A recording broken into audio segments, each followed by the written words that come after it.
पत्नी का कहना कहानी। यह कहानी है एक मध्यम परिवार की जो अपने जीवन में बहुत सी परेशानी के सामना करते हैं। ये बात कुछ समय पहले की है जब सुरेश के दो बच्चे जो रोज़ स्कूल जाते थे उनके रास्ते में एक गली पड़ती थी। उस गली में कुछ ऐसे बच्चे रहते थे जो ना जाने कौन सी गाली देते थे, जो कि अच्छी बात नहीं थी। सुरेश के दोनों बच्चे भी वही गाली सीखते थे क्योंकि उन्हें रोज़ रोज़ उसी गाली में से जाना पड़ता था, सो उन्हें भी सुन ही जाता था।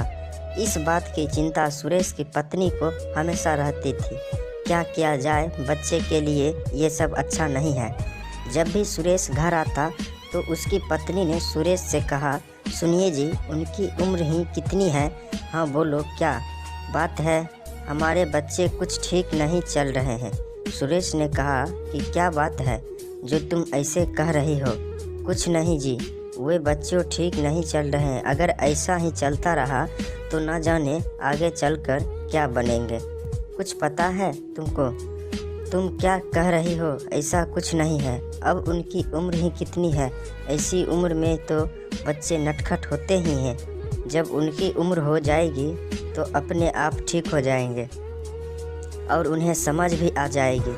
पर सुरेश की बातें को अनसुनी करके उसकी पत्नी कहती है कि तुम्हें बच्चों की फिक्र क्यों नहीं है?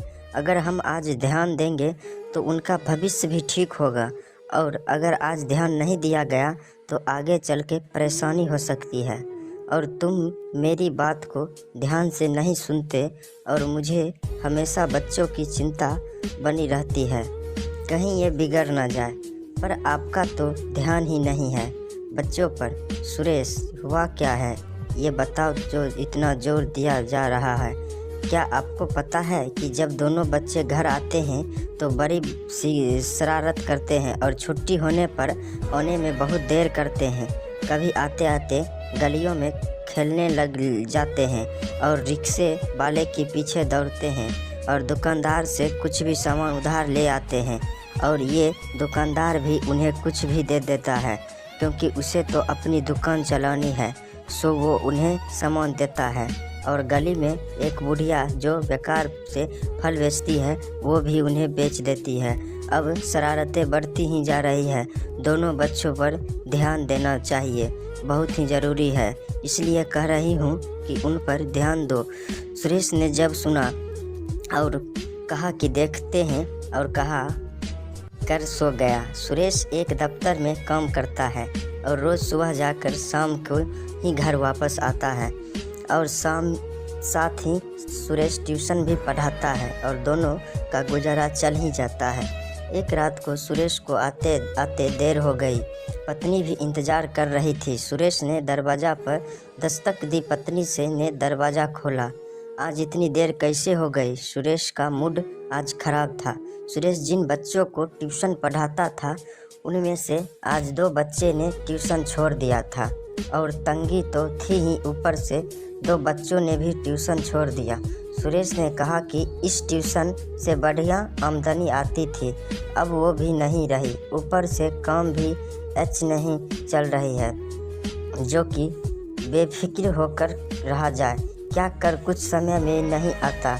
पत्नी ने कहा कि चलो मुँह हाथ धो लो, खाने के इंतज़ाम करती हूँ, आओ खाना लग गया है। दोनों ने खाना खाया और सुरेश कुछ देर टहलने के लिए छत पर चला गया। रात को वो हल्की हल्की हवा चल रही थी। ये शांत मौसम सुरेश को अच्छा फील हो रहा था, मानो वो सब कुछ भूल गया हो। कुछ देर बाद पत्नी आई और बोली कि सोना नहीं है आज? सुरेश को कुछ याद आया और बोला कि मेरा दोस्त आज मुझे मिला था, आज ही इसी शहर में आया है, बैंक में काम करता है, उसे किराए पर रहने के लिए मकान चाहिए। क्या तुम्हारी नज़र में है कोई किराए पर मकान? हाँ, शायद सामने वाला मकान खाली है और वो किराए पर दे भी देगा। सुरेश ने कहा कि तुम बात करो और मुझे बताओ। हाँ ठीक है, पर वो उस मकान में रह लेंगे। आपने कहा कि वो बैंक के काम करते हैं, तो इस छोटे मकान में कैसे रहेंगे? नहीं, मेरा दोस्त बहुत ही सज्जन है और ज़्यादा बात भी पसंद नहीं करता, इसलिए उसे किसी भी ज़्यादा परेशानी नहीं होगी और परिवार भी ज़्यादा बड़ा नहीं है, वो आराम से रह लेगा, तुम बात करके बता। पत्नी के सामने सुरेश ने कुछ ज़्यादा ही तारीफ कर दी अपने दोस्त की। याद तनख्वाह मिलती है, बड़े आराम से रहता है। इस पर पत्नी ने जवाब में कहा कि कोई ज़रूरत नहीं है उसे यह पर मकान दिलाने की। आप में और उसमें बहुत ही ज़्यादा फ़र्क है। वो अपने काम में आपसे ऊपर है और आप उससे कभी भी मिलान नहीं कर पाओगे। मेरा कहना है कि उसे यह लाने की कोई ज़रूरत नहीं है। पत्नी की बात सुन के अब सुरेश भी सोचने लगा, ठीक तो है, पर उसे मकान की ज़रूरत तो है और वो किसी को मेरे सिवा जानता भी नहीं है, इसलिए उसने मुझसे कहा है। ये सोचते सोचते सो गया और सुबह सुबह उठा तो अपने काम पर चला गया और जाते जाते यही सब कुछ सोच रहा था। जहाँ पर मैं मकाम कटा हूँ वो एक दुकान है और मैं उस अकाउंट को देखा हूँ कि मेरा दोस्त एक बैंक में काम करता है और बड़े आराम से रहता है। मैं एक छोटी सी टेबल पर बैठता हूँ और वो बड़ी कांच के टेबल पर काम करता है। मेरी कुर्सी में ऐसी पावे लगे हैं जब चाहे टूट जाए और घूमने वाली कुर्सी बैठा है। उसकी ज़िंदगी बड़े आराम से बीतती है और मेरी ज़िंदगी तो मानो बैलगाड़ी की तरह है जिससे सिर्फ धक्के लगते हैं।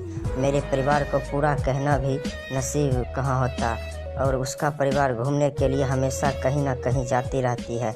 जब सुरेश घर आया तो उसके पति ने कहा कि उसे मकान कहीं भी दिलाओ, पर अपने बच्चे को अगर कुछ बनना चाहते हो तो इस मोहल्ले से चलो, वरना बच्चे यह बिगड़ जाएंगे और उनका भविष्य भी, क्योंकि रोज़ नई नई गालियाँ सीख रहे हैं। अब बहुत हुआ, मुझे ये बर्दाश्त नहीं है।